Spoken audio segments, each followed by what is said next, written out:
अस्सलाम वालेकुम। आज हम स्टार्ट करेंगे ह्यूमन इम्यूनो डेफिशिएंसी वायरस, जिसको हम कहते हैं HIV वायरस। अब जो डिज़ीज़ कॉज करते हैं ना HIV वायरस, वो कॉज करता है एड्स। लेकिन अब हम इसमें सबसे पहले इसकी थोड़ी सी प्रॉपर्टीज़ देखेंगे, फिर हम इसकी पैथोजेनेसिस देखेंगे, फिर हम इसके रेप्लिकेटिव साइकिल देखेंगे, फिर इसकी कुछ क्लिनिकल फीचर्स और लैब डायग्नोसिस वगैरह। अब जो ह्यूमन इम्यूनो डेफिशिएंसी वायरस है ना, वो HIV वायरस है।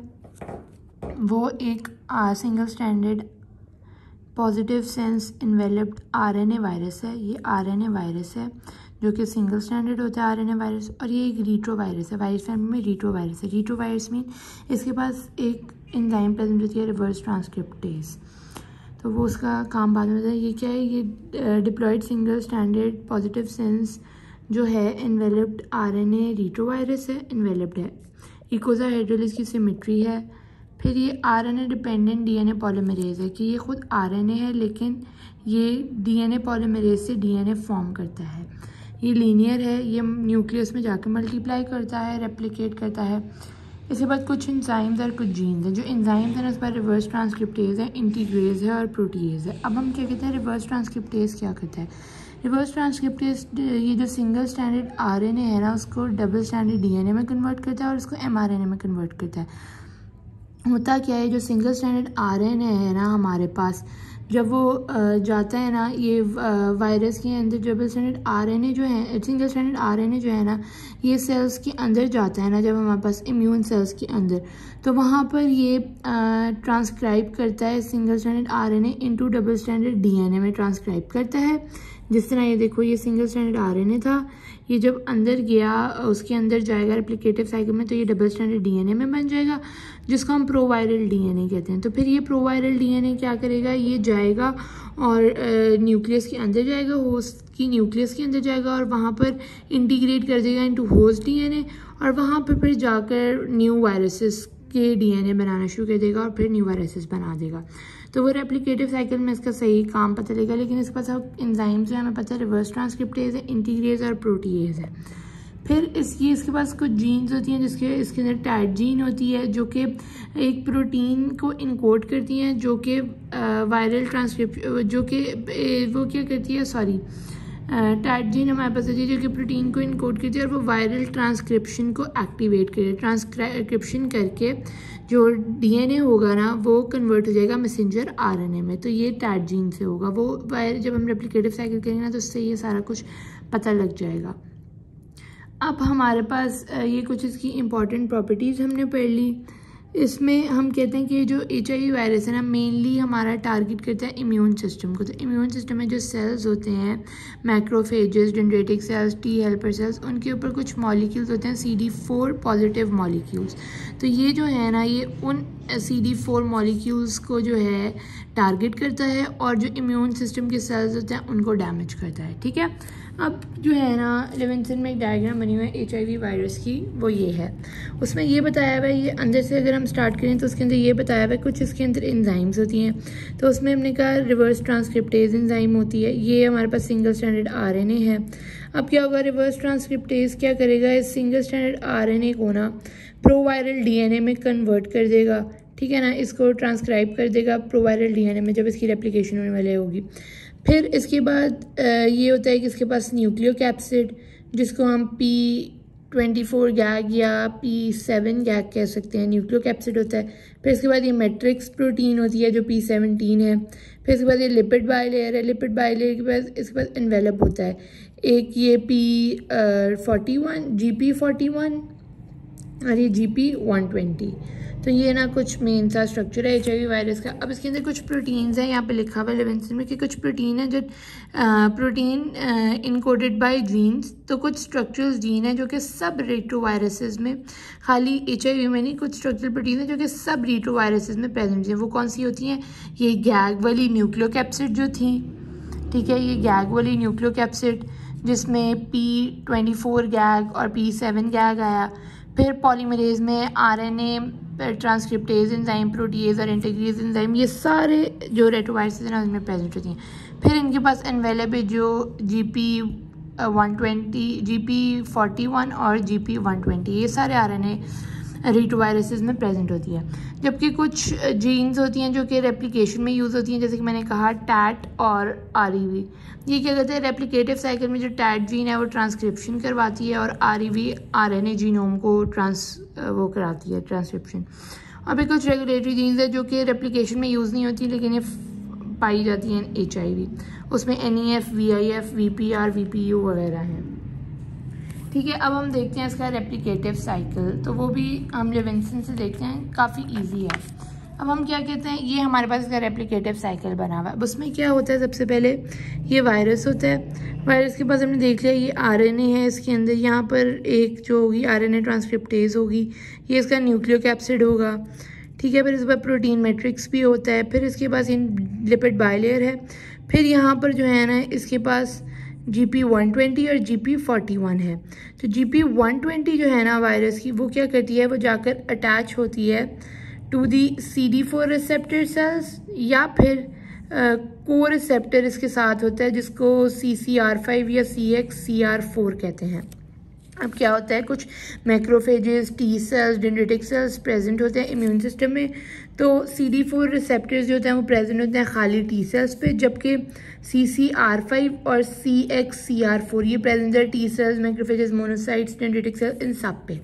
तो क्या होता है, वायरस आता है, वो अपने GP120 को किससे अटैच करता है, CD4 रिसेप्टर सेल्स और CCR5, CXCR4 रिसेप्टर, इनके साथ अटैच करता है। इनके साथ अटैचमेंट करने के बाद ये अपना कैप्सिड बाहर छोड़ के ना, ये अपना जो न्यूक्लियो कैप्सिड है ना जिसके अंदर RNA होती है उसको अंदर ले आता है। फिर RNA में क्या होता है, रिवर्स ट्रांसक्रिप्टेज जो है उसको क्या करती है, प्रोवायरल DNA बना देती है। क्या करती है, उसको रेप्लिकेट करती है RNA को, सिंगल स्ट्रैंड RNA को, और DNA बना देती है।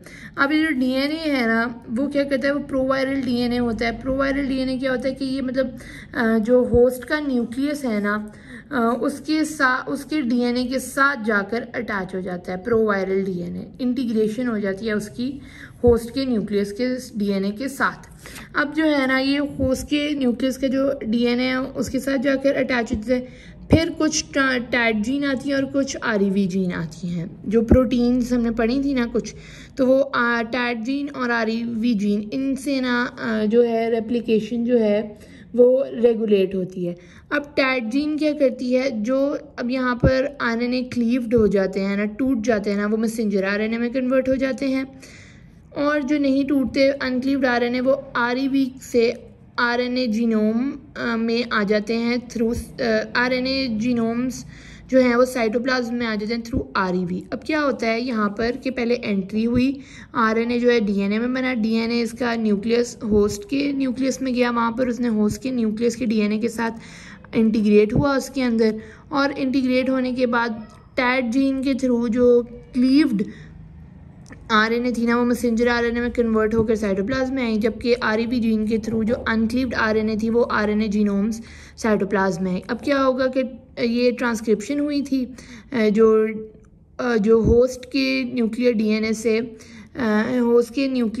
से जो वायरस का DNA था उसकी ट्रांसक्रिप्शन हुई थी इनटू मैसेंजर RNA, फिर उसकी ट्रांसलेशन होगी इनटू पॉलीपेप्टाइड प्रोटीन्स, प्रिकर्सर पॉलीप्रोटीन्स और RNA जीनोम। अभी यहाँ पर हमारे पास कुछ प्रोटीन और RNA जीनोम जो है ये दोनों न्यूक्लियोकैप्सिड बनाकर, और ये RNA जीनोम और ये प्रोटीन्स जो है वो न्यूक्लियोकैप्सिड बनाएगी, और वो वहाँ बाहर जो है ना उसको वो कोट मिल जाएगा अपना लिपिड बायलेयर का, और वो प्रोटीएज इसको क्लीव कर देगा यहाँ से, और ये जो है डेंड्रिटिक सेल्स और मैक्रोफेजेस वगैरह से अलग होकर एक न्यू वायरसेस बन जाएंगे, और फिर वो जाकर अलग अलग ह्यूमन की अलग अलग टिश्यूज़ में इफ़ेक्ट करेंगे और डिजीज़ करवाएंगे। तो ये मेन रेप्लिकेटिव साइकिल है HIV वायरस का, कि वायरस आता है रिवर्स ट्रांसक्रिप्टेज के थ्रू वो DNA में कन्वर्ट होता है। हमने कहा था ना रिवर्स ट्रांसक्रिप्टेज क्या कहता है, RNA को DNA में और DNA को मैसेंजर RNA में, तो ये रिवर्स ट्रांसक्रिप्टेज है। फिर वो RNA जीनोम वहाँ पे बन के बाहर जाता है। अब इसकी पैथोजेनेसिस में हमने क्या कहा कि यही होता है पैथोजेनेसिस में, ये सारी रेप्लिकेटिव साइकिल जिसमें लिखी है सेम वही है जो मैंने आपको बताई है, एक दफ़ा इसको यहाँ से रीड कर लीजिएगा। अब इसकी पैथोजेनेसिस में क्या होता है कि जो टारगेट रिसेप्टर सेल्स होते हैं ना CD4 जो कि खाली T सेल्स पे होते हैं, और CCR5 और CXCR4 जो कि macrophages, T cells, dendritic cells, monocytes सब पे प्रेजेंट होते हैं, उनको टारगेट करता है। और HIV जो है ना वो इन्फेक्ट करता है और टी हेल्पर सेल्स को किल कर देता है। टी हेल्पर सेल्स को साथ ही ये जो रिसेप्टर्स होते हैं ये टी हेल्पर सेल्स पे अटैच होते हैं। बाहर से HIV आता है, उनके साथ अटैच होता है, HIV की GP120 के साथ इनके साथ अटैच होता है और इन्फेक्ट कर देता है टी सेल्स को और उनको किल कर देते हैं जब वो अपॉर्चुनिस्टिक इन्फेक्शन हो, कि जब जो इम्यून सिस्टम है वो डेफिशिएंट हो, कोई डिजीज़ वगैरह। फिर ये इसकी जो मेन पैथोजेनिक फैक्टर होता है उनमें NEF प्रोटीन होता है, क्योंकि NEF प्रोटीन जो है MHC प्रोटीन सिंथेसिस को कम करती है, जिसकी वजह से टी सेल्स की एबिलिटी कम हो जाती है to kill HIV infected cells. ये जो है साइटोटॉक्सिक C सेल्स है, इनके ऊपर MHC प्रोटीन्स लगी होती हैं, तो NEF प्रोटीन इनको कम कर देती है। इनके कम होने की वजह से जो साइटोटॉक्सिक T सेल्स है ना वो इन्फेक्टेड HIV सेल्स को किल नहीं कर सकती, क्योंकि कम हो जाती तो वो किलिंग नहीं होती। तो ये पैथोजेनेसिस है, रेप्लिकेटिव साइकिल वही है। अब 2 टाइप्स ऑफ HIV हैं, 1 और 2। 1 वाला जो है वो मोस्ट कॉमन होता है और 2 वाला बहुत रेयर होता है। इसमें बस यही है, तो मोस्टली HIV जो है वो 1 वाला ही होता है। क्लिनिकल फाइंडिंग में कुछ स्टेजेस होती हैं इसके अंदर, अर्ली स्टेज, मिडिल स्टेज और लेट स्टेज। अर्ली स्टेज में क्या होता है, within 2 to 4 weeks after infection कुछ क्लिनिकल फाइंडिंग होती हैं, like flu like illness, fever, chills, night sweat, sore throat, muscle x, fatigue, swollen lymph nodes, mouth ulcers वगैरह। Middle और लेटेंट स्टेज जो होती है, जो कि कुछ सालों तक रहती है, वो एसिम्प्टोमेटिक होती है, उसमें कोई सिम्टम नहीं आता। लेट स्टेज जो होती है वो इम्यूनोडेफिशिएंसी है, जिसमें एड्स हो जाता है। इस स्टेज में जो CD4 सेल्स का काउंट है ना वो 200 से कम हो जाता है। CD4 सेल्स जो होते हैं वो इम्यून सेल्स होते हैं, जिन पे आकर अटैच होना होता है इन्होंने HIV वायरस ने। तो इनका काउंट जब 200 मिलीमीटर सेल्स पर मिलीमीटर क्यूब से कम हो जाएगा तो ये लेट स्टेज होगी। उसमें AIDS, weight loss, fever, depression, pneumonia, memory loss, diarrhoea, ये सारा, लिम्फ नोड, लिम्फ ग्लैंड की swelling, extreme tiredness, blotches on और under the skin, sores on the mouth and genitals होगा। इसमें क्या होता है कि X4 स्ट्रेन जो होता है ना HIV का, वो CD4 रिसेप्टर सेल्स जो T सेल्स में होते हैं उन पर आकर अटैच हो जाता है और T सेल्स जो है लिम्फॉइड टिश्यू में होते हैं तो वो लिम्फ ग्लैंड या लिम्फॉइड नोड्स या लिम्फ टिश्यूज़ की स्वेलिंग करा देते हैं। अब इसमें जो लैब डायग्नोसिस है उसकी एंटीबॉडीज़ हम चेक कर सकते हैं कि एंटीबॉडीज़ अगर HIV की है तो मतलब इन्फेक्शन है, अगर एंटीजन सीधा मतलब अगर वायरस है तो है, और RNA या DNA, अगर RNA जो है ये खुद वायरस के और फिर आगे वो ट्रांसक्राइब हो जाता है DNA में, तो DNA होगा तो उसकी लैब डायग्नोसिस। इसकी ट्रीटमेंट जो है एड्स की वैसे कोई ट्रीटमेंट नहीं है, क्योंकि इसमें बहुत ज़्यादा डिजीज़ हो जाती हैं, लेकिन इसकी ट्रांसमिशन को कम करने के लिए प्रिवेंशन ली जा सकती है। एक इसकी ट्रीटमेंट है जिसको ART कहते हैं, जिसमें एंटी रिट्रोवायरल थेरेपी होती है, जिसके अंदर एक सिंगल मेडिकेशन या फिर 2 या ज़्यादा मेडिकेशन ली जा सकती हैं, जैसे कि HIV रिजाइम, और ये क्या कहती है, ये HIV की रेप्लिकेशन को स्लो कर लेती है, जिसकी वजह से इम्यून सिस्टम जो है वो रिकवर करता है और दूसरे इन्फेक्शंस को फाइट कर सकता है।